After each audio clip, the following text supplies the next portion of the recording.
Henri Dess raconte Petite Vague part à l'aventure.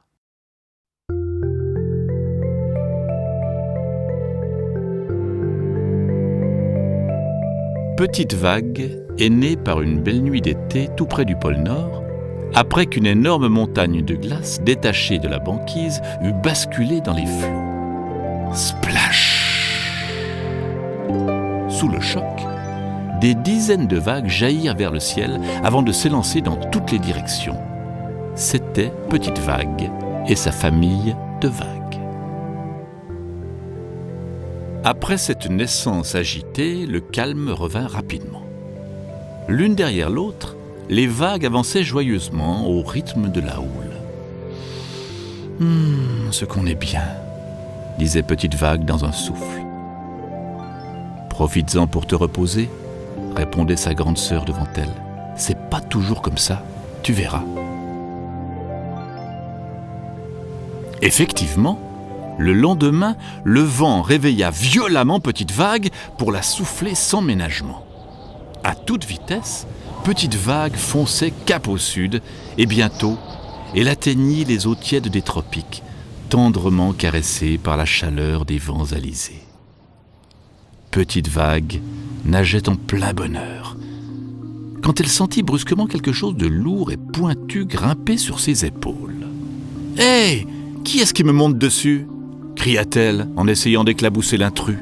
« Reste tranquille, » lui répondit la voix du vent. « C'est juste un grand bateau de course qui se sert de toi pour aller plus vite. » Très fière, Petite Vague redoublait d'efforts lorsque d'un coup, les vents qui avaient jusque-là toujours aidé Petite Vague à avancer l'abandonnèrent brusquement, au beau milieu d'une immense étendue d'eau plate comme de l'huile. « Qu'est-ce qui se passe ?» demandait Petite Vague.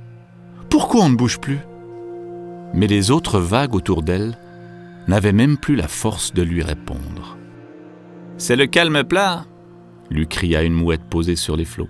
« Ça arrive souvent quand on passe l'équateur. »« L'équateur ? Qu'est-ce que c'est ?» reprit Petite Vague. « C'est le milieu du monde !» répondit l'oiseau. « Déjà ?» pensa Petite Vague.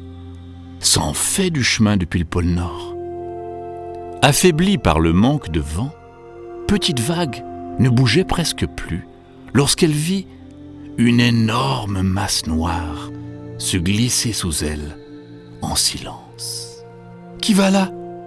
cria Petite Vague effrayée. « N'aie pas peur », lui répondit une voix mélodieuse. « Je suis une baleine en route vers le sud, comme toi.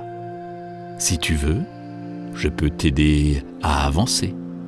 Tu n'as qu'à te laisser porter par mon sillage. » Et c'est ainsi que Petite Vague descendit tranquillement jusqu'au Cap Horn, avant de remonter ensuite l'océan Pacifique pour atteindre un beau jour les îles Hawaï. « Quel pays magnifique !» se dit immédiatement Petite Vague. « C'est le paradis sur mer. » Tout autour de Petite Vague, des filles et des garçons qui participaient à une compétition de surf virevoltaient sur l'eau comme des danseurs. Aussitôt, Petite Vague rassembla son énergie et plongea la tête la première vers la côte, entraînant sur son dos un surfeur survolté. « Yeah !» criait-il à Petite Vague, comme un cavalier qui encourage son cheval. « Plus vite, on va gagner !»